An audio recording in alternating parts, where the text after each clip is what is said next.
Good morning mga ka-trades. Kumusta na yung mga account natin diyan? Meron bang may tumubo ba? May kumita ba? O meron bang nasunugan? Kumusta po? Ngayon mga ka-trades, gusto ko lang i-highlight itong trade na nangyari sa akin dito sa gold kasi isa ito sa mga trade na gusto kong i-treasure. Kasi sobrang minsan ito mangyari sa akin mga ka-trades kasi isipin nyo, pansinin nyo dito sa unang position ko dito sa gold. Ginawa ko to noong February 28. Kita nyo naman yung petsa mga ka-trade. February 28, 2025. Diyan po nakalagay.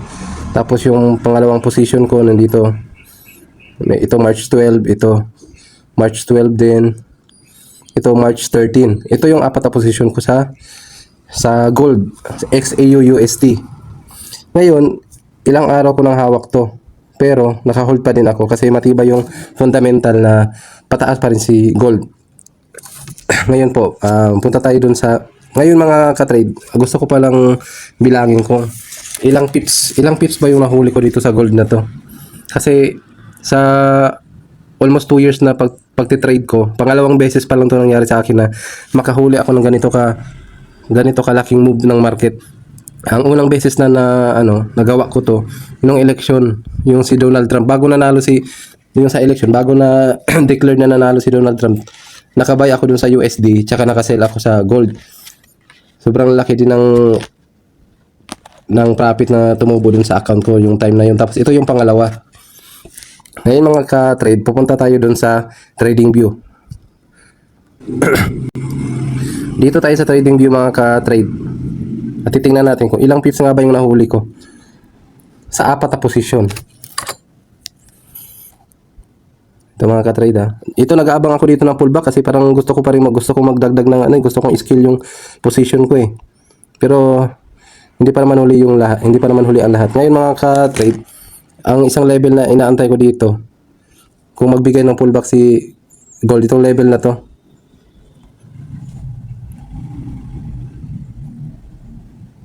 Itong level na to mga ka-trade, ito yung inaantay ko na ibigay ng market na pullback.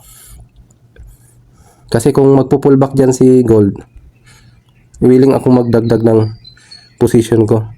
Yan. Ngayon ka-trade,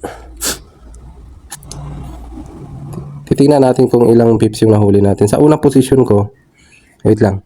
Titingnan muna natin kung yung mga level na nag-buy ako.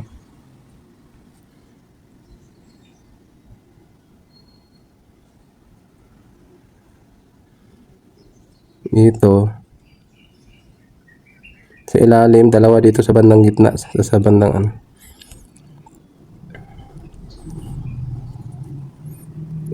Ito yung unang level mga ka-trade. Yan yung unang enter ko. Itong level na to. Ito lang.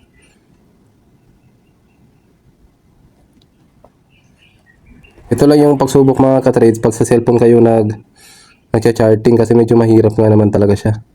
Pero kung gusto mo naman yung isang bagay, walang mahirap. Magagamay din natin yan.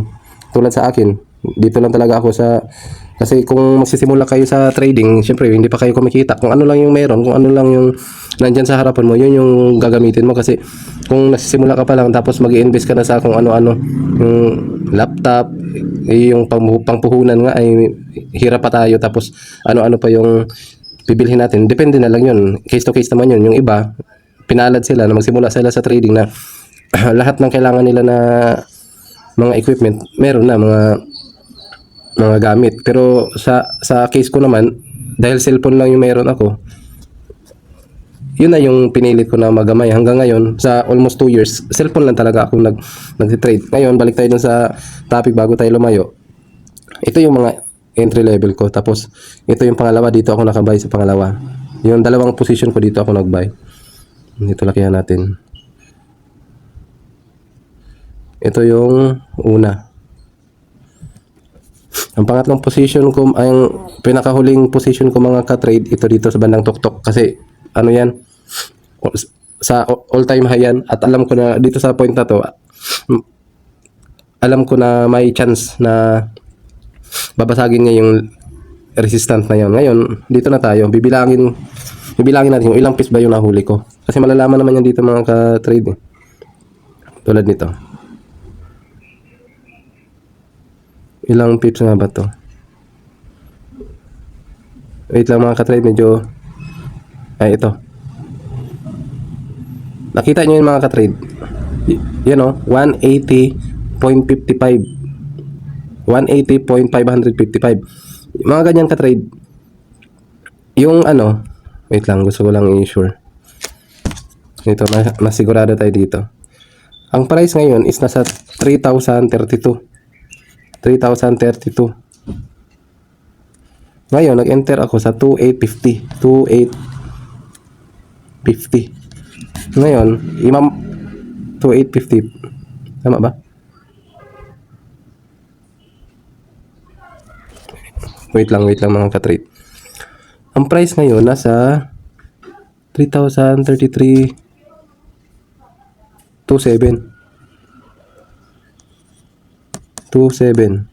Tapos yung sa entry level ko is 2,850 po 79. Yung pinakahuling number dyan sa dulo mga ka-trade, yan yung pinakamalikot na number. Pag nag-compute kayo ng pips, huwag nyo na isama yan kasi ang tawag dyan, pipet. Tapos yung ibang number, yung dyan, yung bibilangin natin, pips. Yung pinakamaliit, hindi na sinasama yan kasi sobrang likot na number niyan. Ngayon, punta tayo dun sa lalabas dito mga ka-trade, na nahuli natin yung sa unang posisyon natin, nahuli natin is 1,800 pips. Ibig sabihin yan yung pips na nahuli natin sa unang posisyon natin. 1,824 pips. Yun yung sa unang posisyon natin. Ngayon, makikita nyo na baka may magsasabi sa inyo mga ka-trades. Ang swerte mo naman, Loads, ang swerte mo naman kasi nakahuli ka ng ganun kalaking move. Isa lang masasabi ko dyan mga ka-trades. Isa lang ang sagot ko dyan. Swerte ba masasabi? Gusto ko sana mga ka-trades mag-comment kayo sa baba. Swerte ba masasabi yun kung 500 days mahigit ka ng gabi-gabi nagpupuyat para mag-aral? Swerte ba masasabi yun na almost 2 years ka nang nag-aaral? Almost 2 years ka nang nagsusunog ng kilay? Alam niyo yung mga ka-trades, ito yung mahirap sa pag-aaral ng forex trading kasi walang magpupukpok sa atin, wala tayong teacher, walang magpupukpok sa atin na gawin natin yung homework natin. Tayo sarili natin, tayo magdidisiplina sa sarili natin na aralin yung mga dapat aralin kasi sa school dati, nung nag-aaral tayo, mapipilitan kahit ayaw natin gawin yung homework natin pero mapipilitan tayo kasi nandyan yung magulang natin, papagalitan tayo, nandyan yung teacher natin, paparusahan tayo. Pero ito yung mahirap sa pagtitrade mga ka-trade kasi walang tao. Kung magtatamad-tamaran ka sa pag-aaral ng forex trading, walang taong hindi ka papagalitan kasi wala ka naman teacher eh. Walang pakialam yung mga kasamahan mo, walang pakialam yung mundo kung mag-aaral ka o hindi. Yun yung mahirap na pag-aaral mga ka-trade. Yun lang yung masasagot ko mga ka-trade sa mga tao na magsasabi na ang swerte mo naman idol, ay ang swerte mo naman Loads kasi nahuli mo yung ganun kalaking move. Yun lang yung masasabi ko na hindi ko siya matatawag na swerte kasi ilang gabi, ilang oras ang ginugol ko sa pag-aaral. Ngayon, kung makikita nyo doon sa babalik tayo doon sa MetaTrader ko. Babalik po tayo dito sa MetaTrader. Ito yung floating. Sa totoo lang mga ka-trade, sa isang trader na ang tawag kasi sa atin ay retail trader. Ito yung mga trader na individual na sumasabay sa market. Sa totoo lang mga ka-trade, napakasarap sa pakiramdam na ganito may lumulutang na 8% dun sa account mo. 820 USD. Ngayon kung titingnan natin yan sa pera natin sa Philippine Money, kung titingnan natin yan mga ka-trade dito sa Philippine Money, 820 times. Magkano ba ang US dollar ngayon sa pera natin? Pagpalagay na lang natin na 57. Ibig sabihin mga ka-trade, sa ganito kaliit na account, meron lumulutang na 46,740. Totoo kasi mga ka-trade, malaking pera na yon para sa ating mga retail trader, lalo dito sa Pilipinas. Ngayon, ang tanong dyan, ngayon mga ka-trade, baka may magsabi na, ang laking pera na yan ang laking pera na yan Loads. Kasi 46,000, mo na, withdraw mo na. Uulitin ko mga ka-trade, kahit kahit tumubo pa ng 1,500 USD yung account ko na to, wala pa akong kinikita dito kahit piso. Bakit tamo? Kasi nasa phase 1 Properm challenge pa lang ako. Ibig sabihin mga ka-trade, yung Properm, sila yung company na meron silang kapital. Ngayon, naghahanap sila ng mga retail trader sa buong mundo, yung marunong mag-trade, yung kayang i-manage yung pera nila. Ngayon, nag-purchase ako ng challenge na yon, halagang 3,000. Yun, yung pinakamaliit na account nila, 10k USD. Nasa phase 1 pa lang ako mga ka-trade. Ngayon, kung maipas ako tong phase 1 tsaka phase 2, kung maipas ako to, yun yung indikasyon na kaya kong i-manage yung pera na ipapaubaya nila sa akin. Ganun yun mga ka-trade. Ibig sabihin, sa pagtitrade ko ngayon, wala pa talaga akong kinikita dito kasi nasa stage pa lang ako na pinapatunayan ko sa mga prop firm industry dito, lalo dito sa fundingtraders.com. Dito ako ngayon kumukuha ng challenge. Kahit sino naman mga ka-trade, kahit sino sa atin may access dito. Pag sinearch nyo yung fundingtraders.com, lalabas doon. Kaya lang, kung gusto nyo mag-avail ng challenge na yon, may babayaran kayo. Ngayon, kung na-fail nyo yung account, nalabag nyo yung mga rules doon, babawiin nila yung account na yon. Kumbaga, disqualified ka na doon sa challenge. Ngayon, yung pera na binayad mo, no refundable na yun mga ka-trade. Kaya dinodocument ko tong pagtitrade ko ngayon kasi ito yung kauna-unahang proper challenge account ko na tumagal ng 8 months kasi sa madalas kasi na pagkakataon mga ka-trade, yung mga unang account ko na nasunog last year, ano lang siya tumatagal, parang 3 days lang sunog na yung account ko. Meron nga 24 hours lang sunog na yung account ko. Ibig sabihin mga ka-trade, bago ako umabot sa level na to, hindi pa naman talaga ako matawag na profitable, pero tinitreasure ko to mga ka-trade kasi maliit na achievement dapat ating i-celebrate.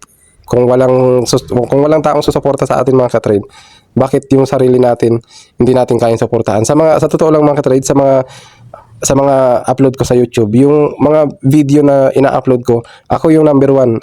Ako mismo ang number 1 na nagla-like.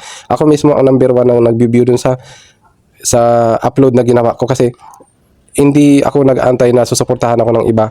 Ako yung number 1 supporter sa sarili ko kasi gano'n naman talaga dapat mga ka-trade. Balik tayo dito sa trade ko. Sa totoo lang mga ka-trade, nangangati na yung kamay ko dito na parang may part sa akin na gusto ko nang i-take profit.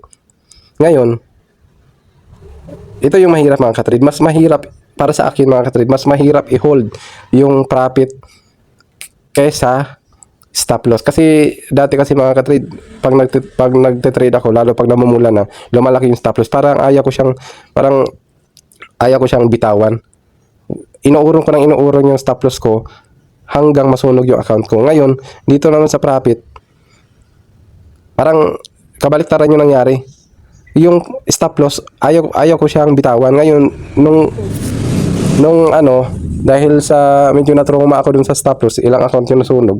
Ngayon, pag nag-profit siya ng maliit, gusto ko nang i-close kasi parang naghahabol ako palagi. Ngayon, dito ako sa stage na parang gusto kong i-take profit na tong gold na to, yung 4 na position. Kaya lang, ang iniisip ko, alam ko sa fundamental, bullish talaga yung gold kasi wala pa akong nakikitang catalyst ang magpapabago ng fundamental sa ngayon. Ngayon, kung iti-take profit ko to, parang sisirain ko rin yung sarili kong psychology na alam ko na yung fundamental bullish, pero alam ko yung fundamental pataas yung price ng gold, tapos iti-take profit ko ngayon dahil naglagay ako ng rules dun sa trading ko, tapos ako din ang lalabag. Parang ayaw kong mangyari yun mga ka-trade kasi maraming beses na rin kasi akong nagsisi sa ganyan na nung kailan nag-take profit ako, nag-times 2 pa yung lipad ng market.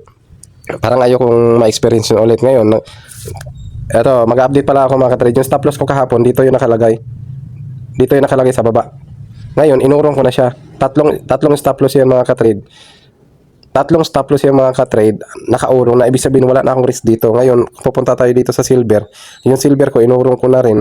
Kaya, overall, wala na rin akong talo dito. Kahit bumalik yung market dito, bumalik.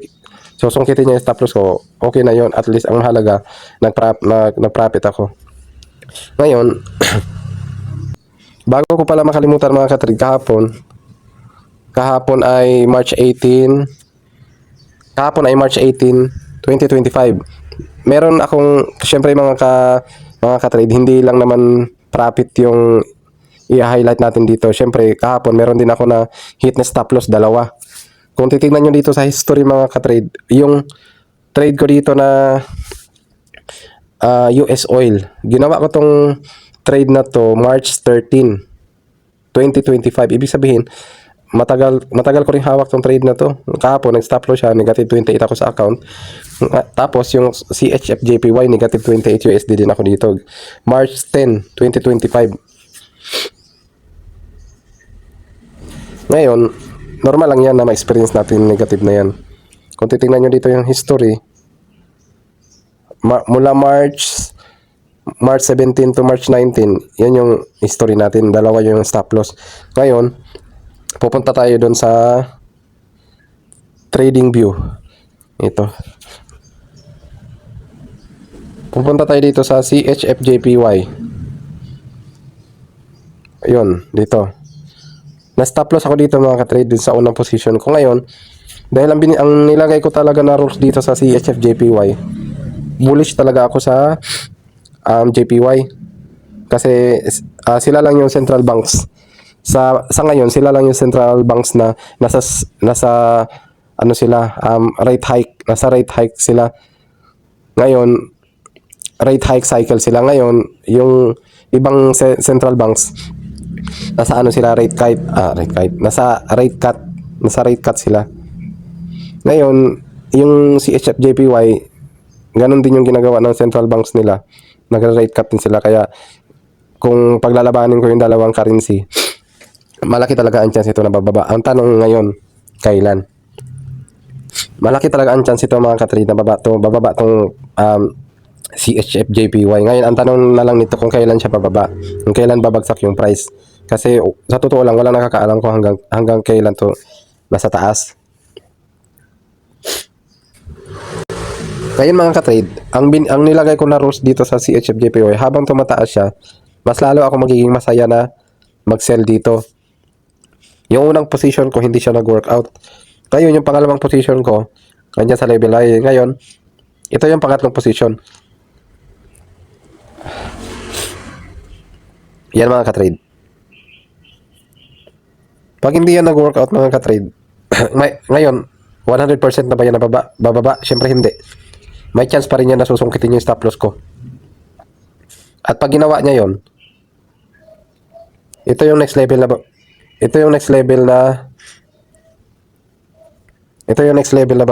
na papasukan ko.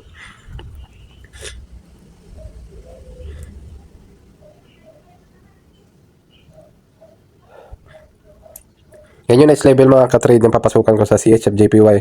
Kaya mga ka-trade, ang ginagawa ko, nililiitan ko lang talaga yung risk ko dito para marami akong bala. Kasi isipin nyo mga ka-trade, kung 1%, yung 1% hinahati ko sa tatlo. Ibig sabihin sa trading idea ko, meron akong tatlong bala. Pag hindi nag-workout yung tatlo, overall 1% lang yung talo ko. Parang ganun. Tapos, kumustahin natin yung trades ko sa S&P 500. Ito yung position natin sa S&P 500 mga ka-trade. Nasa siya, nag-profit na siya, tumaas na siya ngayon, bumalik siya dito sa entry level ko. Ngayon, hahayaan ko lang siya. Kung ma-hit yung stop loss ko, okay lang. Ganun talaga ang buhay. Posible yan dito.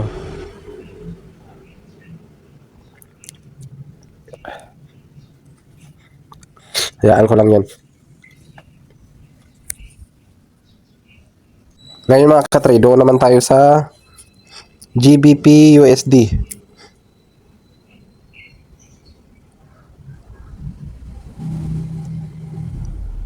Ayun. Ito yung GBP USD natin mga ka-trade. Kahapon, bumaba siya. Tapos ngayon lumipad na naman siya. Bumalik na naman siya dun sa entry level natin. Maliit lang naman yung risk na nilagay ko dito. Inurong ko pala yung stop loss ko dito mga ka-trade. Ito, binaba ko na lang. Ang risk ko dyan, balikan natin. GBP USD.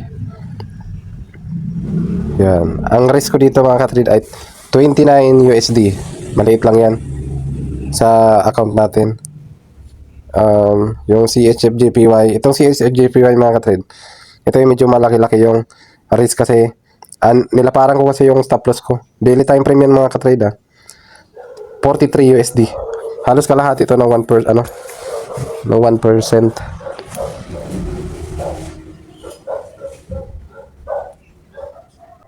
At yun lang mga ka-trade, ingat-ingat na lang tayo. I-update ko na lang kayo ulit bukas.